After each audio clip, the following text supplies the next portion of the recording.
There is no room for playing politics when it comes to protecting and saving lives. On that score, Los Angeles' new independent district attorney, Nathan Hochman, is Exhibit A. A seasoned prosecutor, Hochman has championed a new expression and a new attitude built around the words, the hard middle. And the people of Los Angeles are digging it. From our Los Angeles studio, today hosted by Anthony Williams, it's 13th and Park. The hard things that are necessary, we either do it or we'll pay the price down the road. That often is missing in politics. We have to solve everything. It's a nightmare. You and I can differ, but that doesn't mean you and I cannot be friends. I have faith in the American people. Those are the facts. The Illuminati, right there. Aliens could have invaded and nothing would surprise me at this point. We went from North Korea to M&M. That's a lot, man. What's in this tea? LA District Attorney Nathan Hochman, good to see you, man. Thanks for coming in. Oh, my pleasure. You know, obviously the year started with the fires and all the work that you were doing in protecting against civil disorder, which sadly often happens when you have a natural disaster like that. And then we have civil disobedience break out again. It wasn't what we're used to seeing in LA, large scale across the city, but nonetheless, it was not great for folks to be watching what was going on their television screens. Here's where we are. Yeah. You know, you've got a situation that in many ways has been vastly overblown by the media. Yeah. I mean, put it to you this way. We have 11 million people in this county. They estimate that the protest started with hundreds, then thousands, then tens of thousands, then up to a couple 100,000 people who protested. Well, if you do the math, it means that 98% of our county never protested. Yeah. LA City is 4 million people. It means that 97% of LA County never protested. Now, if you then add in, well, how many people who protested did so and committed crimes? Yeah. You know, they've arrested about 500. Let's just even assume it's 1,000 people. That's 1,000 against hundreds of thousands that legitimately protested. Okay. So it pretty much means that somewhere between 97, 99% of the protesters never committed a crime. Right. Yet if you actually viewed the social media or the media that was generated here, they would show fireworks being thrown at police officers, bricks, and lighted debris being dumped from a freeway, exploding police cars, motorcycles crashing into police lines, vandalism and graffiti being spray painted on historic buildings, people looting an Apple store, an Adidas store. Yeah. You would think LA was under siege. Right. You would think that LA is like one of these cities around the world that is truly at war. Yeah. When the focal point of most of the action was 1 square mile in downtown Los Angeles. But that being said, with the 500 to 1,000 people who decided to use a legitimate protest as their cover to commit crime, we're going after them. Yeah. Recently, we got one of the guys who dropped rocks on a police car and burnt it to a crisp. An anonymous person contacted Crime Stoppers. That's lacrimestoppers.org. You can report crime anonymously. Right. So they basically said, why don't you check out this guy's social media feed and threw in the link to make it a little bit easier. Yeah. So law enforcement looked at the link and there's the guy. So we're going to be going after these folks for the next weeks, the next months, probably the next year. Yeah. And sending them the message that we will protect people engaged in First Amendment conduct. But once you go from protected speech to illegal conduct, we're going to come after you. What are some of the most serious charges you think you might be bringing so far? Attempted murder. Wow. Arson. Yeah. Crimes against assault against peace officers. Yep. And these are all crimes that carry years of state prison. Yeah. And again, imagine you're a police officer. You sign up for this duty. You're willing to literally stand on a street corner, cutting off traffic, making sure none of the protesters can be touched while they legitimately scream whatever they want to scream and they walk by. And you're willing to do it. Right. And you'll do it not just during the 8 hours or 10 hours or 12 hours of your shift, but you signed up or you had to sign up for a double shift. So now you're out there for 14 to 16 hours on your feet, trying to make sure that this protest is carried off without anybody getting injured or anybody being assaulted. We had a situation where someone took a van and started doing donuts in the middle of protesters and the police. These are long days. Yeah. and law enforcement is willing to, stand on that road, protect these protesters. And the protesters, in some ways, they don't appreciate it. They just assume that if you want to walk in the middle of the street or a freeway for that matter, you just start walking. It's somehow your right to go ahead and walk wherever you want. Right. So not only is our society willing to pay literally millions of extra dollars to allow the protests to happen, but now the police with finite numbers aren't able to do the rest of police work that they would normally be doing on any day of the week because they had to pull all their numbers or a good chunk of them to deal with these protests. And now they're being attacked.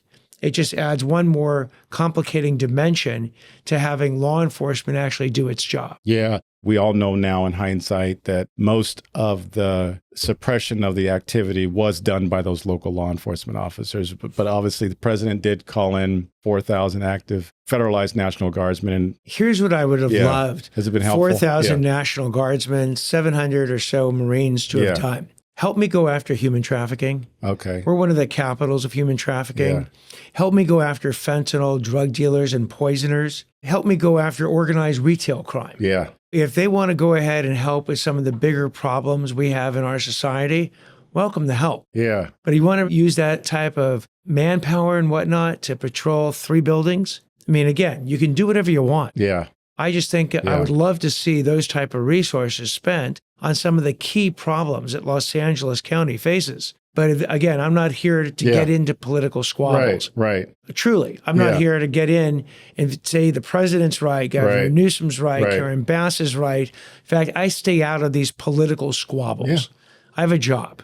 My job is to keep people safe. To do it as effectively and with the highest levels of due process we can bring to bear.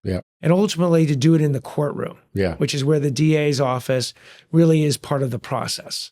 And meanwhile, political squabbles will exist. We'll have to certainly deal with them, but we'll keep our focus on what's important. But you are in that job because you unseated a so-called progressive former district attorney who had a much different view on, criminal justice and prosecution than you do. And this county elected you. This county, which is one of the bluest counties, I think, in the country, said, we had enough of that. I mean, what does that say about not just LA County, but maybe the state as a whole? Are we more to the middle than our partisan electoral count would suggest?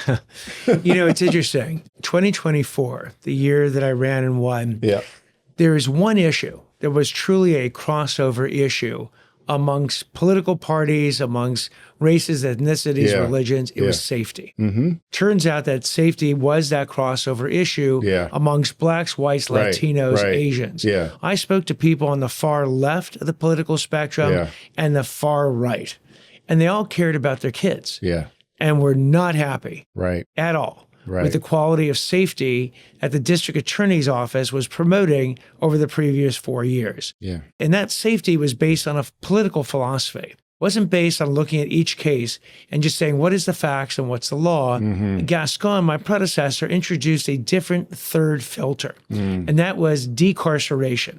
So what he said up front is that certain crimes and certain criminals would not be prosecuted, notwithstanding what the facts of the law said needed to be done. So I rejected that extreme philosophy, but I also rejected the other extreme philosophy of mass incarceration. Another philosophy that doesn't look at the facts and the law and just says, how many people can we put in jail? Where I came down is what I called the hard middle. And the reason I called it the hard middle is you got to do the work. Blanket policies are inherently lazy. The middle says, let's look at each case individually, the individual defendant and their background. Let's look at each crime they committed. Let's look at the impact on the victim to determine who the true threats are to our public safety. And those are often the repeat offenders who need to be behind bars. And as importantly, the ones that aren't. A first-time nonviolent offender still has to pay a debt back to society if they violate society's laws. But this is where non-prison alternatives come to play, whether it's community service, restitution, pay it back if you stole something, or if you have a serious drug addiction that got you to do the crime, we'll give you a choice through a diversion program. You can go to prison, or you can do an 18-month rigorous, 1 day at a time rehab program that if you get through, will give you a certificate and will wipe the crime off your record. This is the hard middle approach. Yeah. And this approach is what is resonating across the political spectrum. Yeah, I think that's right. And you were bold enough just a few years after Governor Gavin Newsom declared a moratorium on executions in California to come into office and say that hard work in the middle. I'm not going to have a blanket death penalty moratorium, again, as your predecessor did. You've reinstated the death penalty in LA County. And then in one of the highest profile cases that you inherited, the Menendez case, you came in and said no. And I think I remember you talking about this publicly. It's like there are 4 people involved in that crime, 2 defendants and 2 victims. And all 4 of them have to be looked at and examined. And you came to the conclusion that you were going to oppose resentencing. Court saw it differently. Now it's going to go to the parole board. Has anything changed? Has your analysis changed at all since you took that position a couple of months ago?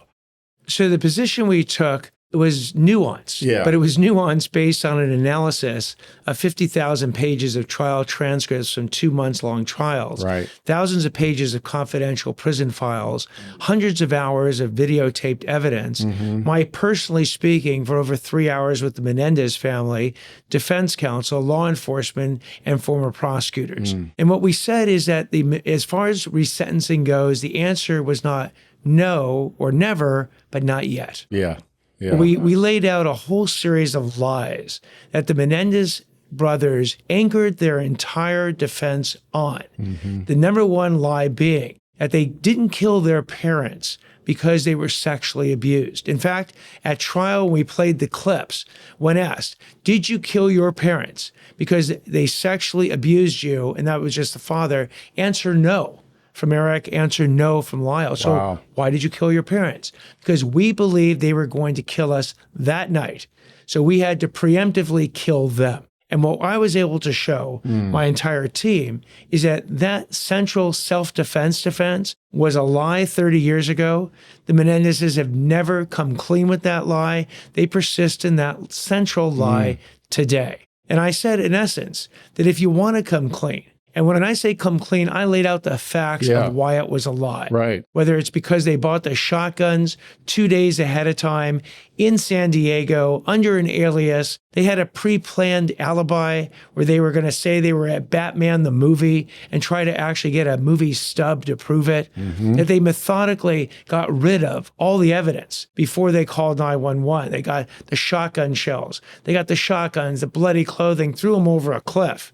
Then called 911, screaming that someone had killed their parents, and eventually blamed the mafia for it. Right. But for the fact that there was a taped confession months later, they would have persisted to this day, blaming someone other than themselves for the killing. So what we said is that if and when the Menendez brothers sincerely, unequivocally, come forward and come clean with all the lies that they have told to justify their brutal, deliberate, premeditated killing of their mom and their dad, that they're not ready for resentencing. Yeah. So could they come clean today? Sure. We announced this position in detail well over a month before the resentencing.